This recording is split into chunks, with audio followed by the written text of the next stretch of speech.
கடலூர் மாவட்டம் வடலூரில் உள்ள வள்ளலார் சத்தியஞான சபை தர்மசாலையில் ஆண்டுதோறும் நடைபெறும் ஜோதி தரிசன விழாவுக்கு இஸ்லாமியர் ஒருவர் கடந்த 26 ஆண்டுகளாக அரிசி மூட்டைகள், காய்கறிகள் மற்றும் குடிநீர் பாட்டில்களை வழங்குவது நெகிழ்ச்சியை ஏற்படுத்தியிருக்கிறது. இது பற்றிய கூடுதல் விவரங்களை செய்தியாளர் பாரிவள்ளல் வழங்க நாம் கேட்கலாம். பாரிவள்ளல், மேலும் விவரங்கள். கடலூர் மாவட்டம் வடலூர் வள்ளலார் சத்தியஞான சபையில பாத்தீங்கன்னா பொதுமக்கள் பசி போக்கும் வகையில அங்க ஒரு தர்மசாலையை வள்ளலார் நிறுவியிருக்காரு. இந்நிலையில பாத்தீங்கன்னா கடந்த 20 ஆண்டுகளாக கடலூரை சேர்ந்த காய்கறி வியாபாரியான பக்கீராம் என்பவர் தொடர்ந்து அந்த வள்ளலார் சத்தியஞான சபைக்கு ஆண்டுதோறும் காய்கறிகள், தண்ணீர் பாட்டில், அரிசி மூட்டைகளை வழங்கி வராரு. இந்நிலையில நாளை தைப்பூசமானது வடலூர்ல நடைபெற இருக்கு.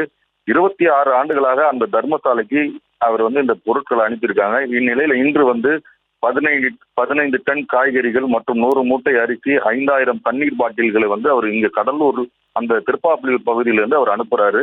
இந்த அனுப்புறத பாத்தீங்கன்னா அங்க பசித்திரு, தனித்திரு, விழித்திருன்னு சொல்லிட்டு வள்ளலார் தெரிவித்ததன் அடிப்படையில என்ன ஒரு வள்ளலாரை சேர்ந்த ஒரு நிருபர் என்கிட்ட நீங்க இந்த வள்ளலார் தர்மசாலைக்கு ஏதாவது கொடுக்கணும்னு சொல்லிட்டு அரிசி, இந்த மாதிரி காய்கறி எல்லாம் கொடுக்கணும்னு வேண்டுகோள் வச்சிருந்தாருங்க. அதன் அடிப்படையில நான் தொடர்ந்து இதை அனுப்பிச்சிட்டு இருக்கேன். முதலாக 5 மூட்டை அரிசி அனுப்பிச்சேன். இப்ப நான் இந்த 100 மூட்டை அரிசி அனுப்புற அளவுக்கு என்ன வள்ளலார் கொண்டு வந்திருக்கிறதுனால நான் தொடர்ந்து இந்த போல பணிகளில் ஈடுபட்டு வரேன்னு அவர் சொல்லியிருக்காரு.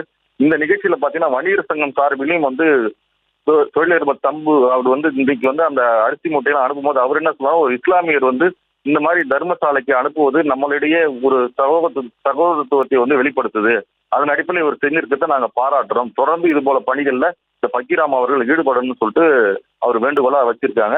இது பொதுமக்களிடையே ஒரு இஸ்லாமியர் இந்த நம்ம தர்மசாலைக்கு அனுப்புறாருன்னும் போது அதை பெரிதும் மகிழ்ச்சியுடன் வரவேற்பதாக தெரிவித்திருக்காங்க. ஷியாம்,